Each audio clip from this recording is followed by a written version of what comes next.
જય શ્રી કૃષ્ણ મિત્રો, આ વિડીયોમાં કરવા ચોથ વ્રતની વિધિ, મહાત્મ્ય, ચંદ્ર દર્શનનો સમય, કરવા ચોથની પૂજાનું મુહૂર્ત તથા કરવા ચોથ વ્રતની કથા અને સરગીનું મહત્વ સાંભળશો. મિત્રો, પતિ પત્નીના પ્રેમનું પ્રતીક એવું કરવા ચોથનું વ્રત 13 ઓક્ટોબર 2022 ગુરુવારના દિવસે આવે છે. પહેલા કરવા અને બીજો ચોથ. કરવા એટલે માટીનું પાત્ર અને ચોથ એટલે ચતુર્થી. આમ આ દિવસે માટીના પાત્ર એટલે કે કરવાની પૂજા કરવાનું વિશેષ મહત્વ છે તથા ચંદ્રદેવ, શિવ પરિવાર તથા વિશેષ રીતે ભગવાન શ્રી ગણેશની આ દિવસે પૂજા કરાય છે. આથી આ દિવસને કરવા ચોથ કહેવાય છે. મિત્રો, ઉદય તિથિ પ્રમાણે કરવા ચોથનું વ્રત 13 ઓક્ટોબરે કરવાનું રહેશે. કરવા ચોથ પૂજાનું મુહૂર્ત સાંજે 6 કલાક 17 થી સાંજે 7 કલાક 31 સુધીનું છે. કરવા ચોથ વ્રતનો સમય સવારે 6 કલાક 32 થી 8 કલાક 48 સુધીનો છે. ચંદ્રોદય સમય 8 કલાક 48 છે. કરવા ચોથના દિવસે બ્રહ્મ મુહૂર્ત સવારે 4 કલાક 54 થી 5 કલાક 43 સુધીનું છે. અભિજીત મુહૂર્ત બપોરે 12 કલાક 1 થી 1 કલાક 48 સુધીનું છે. આથી સરગીનો સમય સૂર્યોદય પહેલાં 4 થી 5 વાગ્યા સુધીના સમયગાળામાં લેવી જોઈએ. કરવા ચોથમાં સરગીનું વિશેષ મહત્વ છે. જે કરવા ચોથ પર સૂર્યોદય પહેલાં વ્રત કરનાર પુત્રવધૂને તેમની સાસુ આપે છે. જે વ્રત કરનાર મહિલાઓ પ્રસાદ તરીકે સરગી લઈને કરવા ચોથ વ્રતની શરૂઆત કરે છે. સરગી એટલે ફળ, મીઠાઈ, ખીર કે પછી પૌષ્ટિક આહાર થાળીમાં પીરસી સાસુ પોતાની પુત્રવધૂને આપે છે. સરગીની થાળીમાં શૃંગારની 16 સામગ્રી, મીઠાઈ, ફળ, દૂધ, દહીં વગેરે સાસુ દ્વારા અપાતી શૃંગારની વસ્તુ પહેરે છે અને ખાદ્ય સામગ્રી પ્રસાદ તરીકે ગ્રહણ કરી વ્રતની શરૂઆત કરે છે. ત્યારબાદ આખો દિવસ અન્ન કે જળ ગ્રહણ કર્યા વગર દિવસ વિતાવે છે અને પછી રાત્રે ચંદ્રના દર્શન કરી ચંદ્રને અધર્ય આપી પતિના હાથનું પાણી પી અને આ વ્રત ખોલવામાં આવે છે. આથી વ્રતની શરૂઆત સરગીથી થતી હોવાથી આ વ્રતમાં સરગીનું વિશેષ મહત્વ છે. સૌભાગ્યવતી સ્ત્રી પોતાના પતિના લાંબા આયુષ્ય માટે આ વ્રત કરે છે. આ વ્રત કરવાથી પતિનું લાંબુ આયુષ્ય જ નહીં પરંતુ જીવન સુખ, સમૃદ્ધિ અને ભાગ્યશાળી બને છે. દરેક વ્રતોમાં કરવા ચોથનું આ વ્રત સૌથી અઘરું મનાય છે કારણ કે આ વ્રત એ આખો દિવસ નિર્જળા રહીને કરાય છે. સાંજે ચંદ્ર દર્શન થયા બાદ વ્રતના પારણા કરવામાં આવે છે. આથી દરેક વ્રતમાં આ વ્રત સૌથી કઠિન વ્રત છે પરંતુ સર્વ વ્રતોમાં સૌથી શ્રેષ્ઠ મનાય છે. આ દિવસે વિશેષ ચંદ્રમાની પૂજા કરાય છે. સાથે ભગવાન શિવ, મા પાર્વતી, ભગવાન શ્રી ગણેશ અને કાર્તિકેયની પૂજા અર્ચના કરાય છે. વ્રતની પૂજન વિધિમાં વ્રત કરનારે સવારે સૂર્યોદય પહેલા ઉઠી જવું કારણ કે આ વ્રત સૂર્યોદયથી શરૂ થઈ ચંદ્રોદય સુધીનું હોય છે. સ્નાન આદિ કાર્યથી પરવારી વ્રતનો સંકલ્પ કરવો. આખો દિવસ અન્ન જળ કંઈ પણ લીધા વગર નિર્જળા ઉપવાસ કરવાનો હોય છે. સાંજે ચંદ્રના દર્શન અધર્ય આપી પછી જ વ્રતના પારણા કરવા. પરંતુ જે બીમાર છે અથવા તો કોઈ કારણસર નિર્જળા નથી કરી શકતા તેમને જળ ગ્રહણ કરીને પણ આ વ્રત કરી શકાય. કરવા ચોથની પૂજાનો સમય સાંજે 5 વાગ્યાથી 43 થી શરૂ થઈ 6 વાગે 59 સુધીનો રહેશે. આ શુભ સમયે વ્રતની પૂજન વિધિ કરવી. પૂજન વિધિમાં લાકડાના બાજટ કે પાટલા પર ભીની માટીની મા પાર્વતીની મૂર્તિ બનાવવી. આ મૂર્તિમાં માતા પાર્વતીના ખોળામાં ભગવાન શ્રી ગણેશ બેઠેલા હોય તેવી મૂર્તિ બનાવવી. સાથે ભગવાન શંકર, કાર્તિકેય અને ચંદ્રદેવની પણ પૂજા કરવી. બાજોટ પર પાણીનો ભરેલો લોટો મૂકવો. માટીના બનેલા એક નાના કુલડામાં ઘઉં અને તેના ઢાંકણાની ઉપર ખાંડ તથા પોતાની શક્તિ અનુસાર પૈસા મૂકવા. કંકુ, અબીલ, ગલાલ, ગોળ, ચોખા વગેરેથી શ્રી ગણેશ ભગવાનની પૂજા કરવી. કંકુથી કુલડા ઉપર શુભ સ્વસ્તિકનું નિશાન બનાવવું અને તેના ઉપર ગણીને કુલ 13 ચાંદલા કરવા. પોતાના કપાળે પણ કંકુનો ચાંદલો કરવો. ઘઉંના 13 દાણા હાથમાં લઈ કડવા ચોથની કથા સાંભળવી અને કથા સાંભળ્યા પછી પોતાની સાસુને પગે લાગી કુલડો તેને આપી દેવો. પાણીનો લોટો અને ઘઉં જુદા રાખી લેવા. રાતના સમયે ચંદ્ર ઉગ્યા પછી પાણીમાં ઘઉંના દાણા નાખી તેને અધર્ય આપવું અને ત્યાર પછી જ ભોજન કરવું. દરેક જગ્યાએ દરેક પ્રાંતમાં વ્રતના જુદા જુદા નિયમો હોય છે. આથી કુળની પરંપરા અનુસાર પૂરી શ્રદ્ધાથી આ વ્રત કરવું.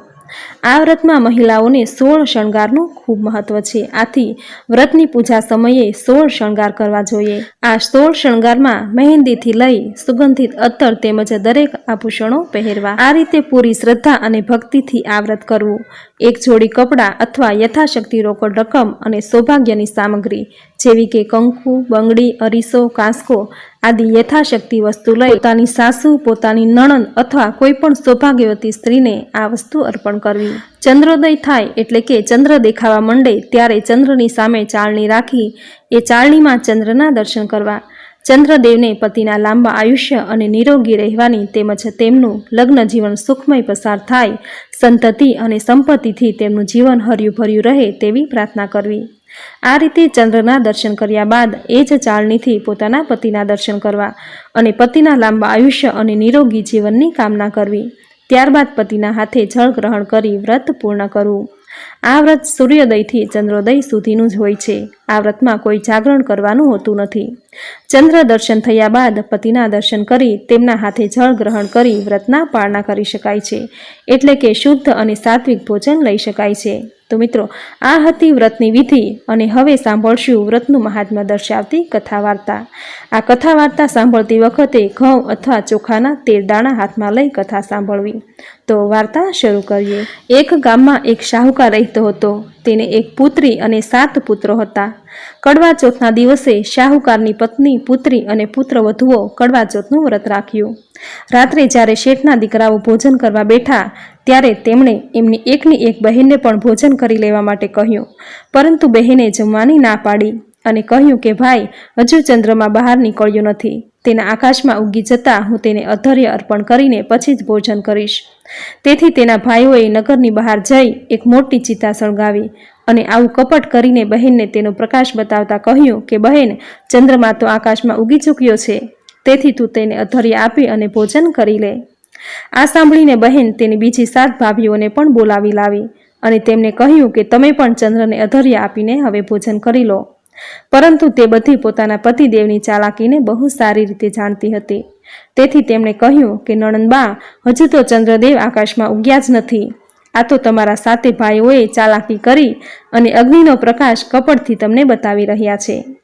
પરંતુ બહેનને ભાભીની વાત પર ધ્યાન આપ્યું નહીં અને ભાઈઓનું કહેવું માનીને તેમણે બતાવેલા જૂઠા પ્રકાશને જ અધર્ય આપી અને ભોજન કરી લીધું. આ પ્રમાણે વ્રત ભંગ થવાના કારણથી શ્રી ગણેશજી તેના પર ક્રોધિત થયા. તેના પછી તેનો પતિ ખૂબ જ બીમાર થયો અને જે કંઈ ઘરમાં હતું તે બધી તેની બીમારીમાં ખર્ચાઈ ગયું. શાહુકારની પુત્રીએ જ્યારે પોતાની ભૂલનું ભાન થયું તો તે ખૂબ જ પસ્તાવ કરવા લાગી. ગણેશ ભગવાનની માફી માંગતા ફરી તેણે વિધિપૂર્વક કડવા ચોથનું વ્રત કરવું આરંભ કર્યું. શ્રદ્ધા પ્રમાણે સૌનો સત્કાર આદર કરતા બધાની પાસેથી આશીર્વાદ લેવામાં જ તેણે પોતાનું કલ્યાણ માન્યું. આ પ્રમાણે તેની શ્રદ્ધા ભક્તિ સહિતના કર્મો જોઈને શ્રી ગણેશજી તેના પર પ્રસન્ન થઈ ગયા. તેમણે તેના પતિને જીવતદાન આપી તેને બીમારીમાંથી મુક્ત કર્યા અને ત્યાર પછી તેનું ઘર ધન સંપત્તિથી ભરપૂર કર્યું. આ જ પ્રમાણે જે કોઈ પણ છળ કપટ વિના શ્રદ્ધા ભક્તિપૂર્વક કડવા ચોથનું વ્રત કરશે તે તમામ પ્રકારે સુખી થઈ અને દરેક દુઃખોમાંથી મુક્ત થઈ જશે. બોલો ચંદ્રદેવ ભગવાન શ્રી ગણેશ કાર્તિકેય ભગવાન શંકર મા પાર્વતીની જય. તો મિત્રો, આ હતી કરવા ચોથનું મહાત્મ્ય દર્શાવતી કથા. હવે સાંભળશું કરવા ચોથના દિવસે સાંભળવામાં આવતી વિનાયક સ્વરૂપ શ્રી ગણેશજીની કથા. કોઈ એક નગરમાં એક આંધળી ડોશી રહેતી હતી. તેને એક પુત્ર તથા પુત્રવધુ. તે શ્રદ્ધાપૂર્વક વિધિ વિધાનથી નિયમિત શ્રી ગણેશજીની પૂજા વિધિ કરતા. એક દિવસ પ્રસન્ન થઈ ગણેશજી પ્રગટ થયા અને બોલ્યા કે ડોશીમાં, તું જે ઈચ્છે તે વરદાન મારી પાસે માંગી લે. ડોશી બોલી કે શું અને કેવી રીતે માંગવું, મને તો કંઈ માંગતા આવડતું નથી. ત્યારે ગણેશજીએ કહ્યું કે તારા દીકરા અને વહુને પૂછીને માંગી લેજે, હું કાલે ફરીથી આવીશ. ડોશીએ તેના દીકરાને પૂછ્યું તો તે બોલ્યા કે માં, ધન માંગી લે. વહુ બોલી કે પૌત્ર માંગી લે. ત્યારે ડોશીએ વિચાર્યું કે આ બંને તો પોતપોતાનો સ્વાર્થ જોવે છે. તેથી ડોશીએ પડોશીઓને પૂછ્યું તો પડોશીઓએ કહ્યું કે અરે ડોશી, તું તો હવે થોડા જ દિવસની મહેમાન છે, તો શા માટે ધન અને પૌત્ર માંગે છે? તેના કરતાં તું તારી આંખો જ માંગી લે, જેનાથી તું તારું બાકીનું જીવન ખૂબ આરામથી પસાર થઈ જાય. પરંતુ ડોશીએ પડોશીઓની વાત માની નહીં. તેણે વિચાર્યું કે જેનાથી દીકરો અને વહુ રાજી થાય તે જ વરદાન માંગી લઉં અને મારા મતલબની ચીજ માંગી લઉં. બીજા દિવસે ગણેશજી આવ્યા અને બોલ્યા, કહ્યું કે ડોશીમાં હવે જે ચાહે તે વરદાન માંગી લે. ડોશી બોલી કે જો આપ મારા પર ખરેખર પ્રસન્ન થયા હો તો મને 9 કરોડની સંપત્તિ આપો, નિરોગી શરીર આપો, આંખોનું તેજ આપો અને એક પૌત્ર આપો. મારા સમગ્ર પરિવારને સુખ સંપત્તિ મળે અને અંતમાં તે મોક્ષ પામે. ગણેશજી બોલ્યા, ડોશીમાં તે તો મને ઠગી લીધો, પરંતુ મારું વરદાન તને જરૂર મળશે. તથાસ્તુ કહીને ગણેશજી અંતર્ધ્યાન થઈ ગયા. ડોશીને વરદાન અનુસાર તે સર્વ મળી ગયું જેણે ગણેશજી પાસે માંગ્યું હતું.